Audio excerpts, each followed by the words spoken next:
تو آئیے آج ہم کیٹ شوپن کی ایک بہت ہی طاقتور مختصر کہانی کی دنیا میں چلتے ہیں۔ یہ 19ویں صدی کے لوزیانا میں محبت، شناخت اور معاشرتی تعصب کی ایک ایسی داستان ہے جو انسان کو اندر تک ہلا کر رکھ دیتی ہے۔ یہ سوال اصل میں اس پوری کہانی کا مرکز ہے۔ یہ ہمیں سوچنے پر مجبور کرتا ہے کہ خوشی اور قبولیت کی بنیادیں کتنی کمزور ہو سکتی ہیں، خاص طور پر تب جب وہ معاشرے کے کھوکھلے اصولوں پر کھڑی ہوں۔ تو کہانی شروع ہوتی ہے لوزیانا کی ایک شاندار جاگیر لیبرائی سے۔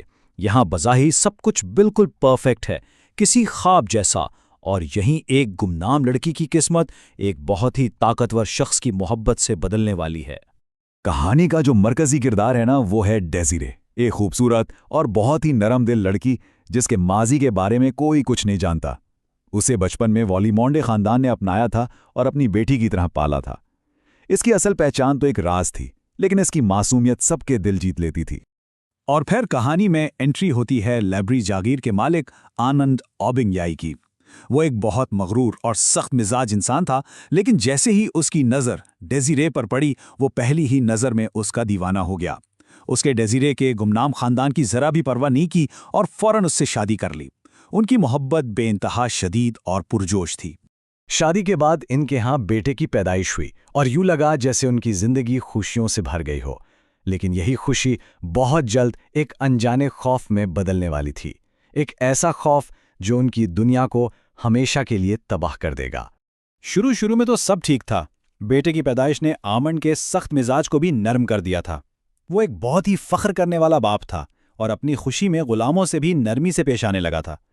لیکن پھر آہستہ آہستہ گھر کا ماحول بدلنے لگا۔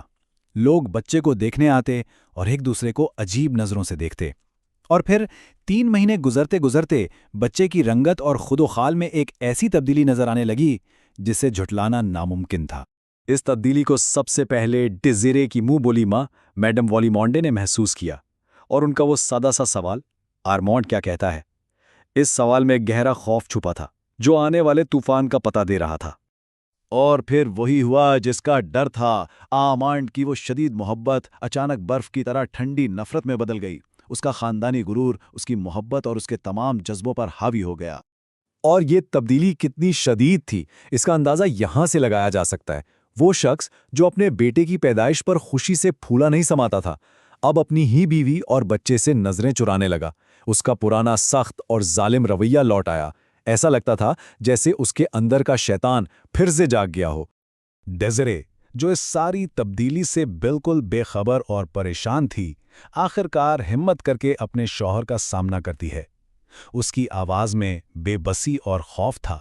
وہ بس یہ جاننا چاہتی تھی کہ آخر ہو کیا رہا ہے۔ آرمانڈ کا جواب کسی تیز دھار خنجر سے کم نہیں تھا، جس نے ڈیزیرے کی دنیا کو ایک ہی لمحے میں تہس نہس کر دیا۔ اس نے سارا الزام ڈیزیرے کے نامعلوم ماضی پر ڈال دیا اور یہ مان لیا کہ اس کے بچے کی سیاہ فام نسل کا تعلق اس کی ماں سے ہے۔ ارمان کے اس فیصلے نے ڈیزائرے کو بالکل توڑ کر رکھ دیا۔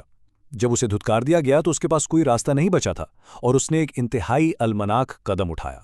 اپنے نومولود بچے کو گود میں لیے وہ لابری سے ہمیشہ کے لیے نکل پڑی، لیکن وہ اپنے مائکے والیمنڈے کے گھر جانے کے بجائے قریبی دلدل کی طرف چل پڑی اور ان گھنے سرکنڈوں میں ہمیشہ کے لیے کہیں کھو گئی۔ کئی ہفتے گزر گئے۔ آرمان نے فیصلہ کیا کہ وہ ڈیزائرے اور اپنے بچے کی ہر یاد کو اپنی زندگی سے مٹا دے گا، لیکن اسے کیا معلوم تھا کہ اسی راکھ میں ایک ایسی سچائی چھپی ہے جو سب کچھ بدل دے گی۔ اس نے ایک بہت بڑا الاؤ جلایا تاکہ ڈیزیرے سے جڑی ہر چیز، اس کے کپڑے، اس کے تحفے، بچے کا پالنا اور وہ محبت بھرے خطوط جو ڈیزیرے نے اسے لکھے تھے، سب کو جلا کر راکھ کر دے۔ لیکن خطوط کے اسی بنڈل میں اسے ایک پرانا خط ملا۔ یہ خط اس کی اپنی ماں نے اس کے والد کو لکھا تھا، اور یہ تھی وہ تلخ سچائی۔ خط میں صاف صاف لکھا تھا کہ آرمانڈ کی ماں، جسے وہ دیوتاؤں کی طرح پوجتا تھا، خود اسی افریقی نسل سے تعلق رکھتی تھی جس سے آرمانڈ اتنی نفرت کرتا تھا۔ وہ تعصب جس کی بنیاد پر اس نے اپنی بیوی اور معصوم بچے کی زندگی تباہ کر دی، در حقیقت اس کے اپنے خون میں شامل تھا۔ یہ کہانی ہمیں ایک بہت اہم سوال کے ساتھ چھوڑ جاتی ہے۔ آرمانڈ کا سارا غرور اس کی خاندانی شناخت پر تھا، جو خود ایک جھوٹ نکلی۔ اس کے تعصب نے صرف اس کی محبت اور خاندان کو ہی تباہ نہیں کیا، بلکہ خود اس کی اپنی ذات کو بھی ختم کر دیا۔